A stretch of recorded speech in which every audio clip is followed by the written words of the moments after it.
Les Places d'Or, c'est le rendez-vous incontournable des amoureux du design sous toutes ses formes. Mesdames et messieurs, bonjour. Comme chaque année, les Places d'Or fête son événement dans le somptueux cadre de l'hôtel Le Meurice, premier palace parisien. C'est dans ce fabuleux contexte que se tient cette 18e édition.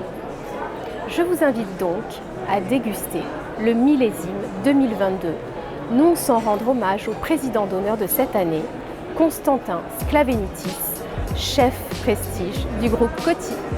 Honnêtement, je suis très agréablement surpris. Je trouve ça fantastique. Une innovation, je ne m'attendais pas à autant d'innovation.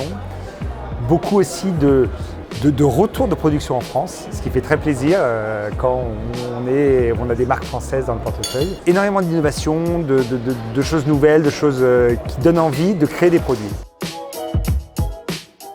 Le salon Les Places d'Or, c'est un rendez-vous incontournable du mois de novembre. On a tout ça dans nos agendas. Ce que j'aime, c'est ce format qui est chaleureux, avec un lieu atypique. Ça permet effectivement les échanges entre à la fois des créateurs, des artisans d'art, des acteurs incontournables du packaging et puis des maisons de luxe. C'est un concentré aussi de savoir-faire et d'artisanat. Et ça, j'apprécie beaucoup aussi de voir, on peut encore le voir aujourd'hui avec quelqu'un qui travaille le cuir.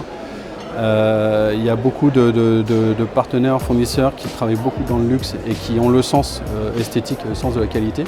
Et ça, c'est ce que je trouve intéressant dans ce salon. C'est petit, mais en même temps, c'est ce qui fait aussi le côté chaleureux, parce qu'on se connaît tous, hein. Il y a beaucoup de maisons de luxe.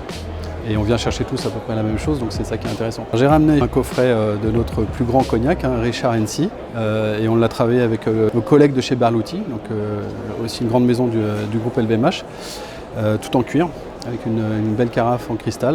Donc c'est un objet magnifique et qui représente bien le luxe justement aussi de ce qu'on vient chercher ici.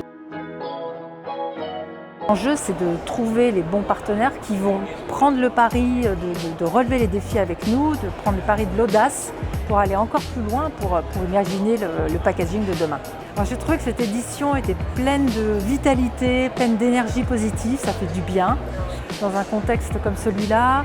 Et j'ai rencontré des nouveaux acteurs, des nouvelles idées, des nouveaux concepts, et donc ça va nourrir évidemment les réflexions futures, donc très très positif. Je pense qu'on a deux enjeux assez importants qui sont un, d'être innovant, un deuxième qui est la responsabilité environnementale. Et je pense que dans les exposants, on a trouvé pas mal de solutions. On cherche à trouver des technologies qui sont nouvelles, qui vont nous inspirer. Je suis venu avec mes meilleurs designers pour intégrer ces technologies et les retransmettre aux marques pour créer le futur des Estée Lauder. Et donc de trouver des petites pépites comme j'ai trouvé ce soir, j'en ai vu au moins 6 qui m'intéressent vraiment.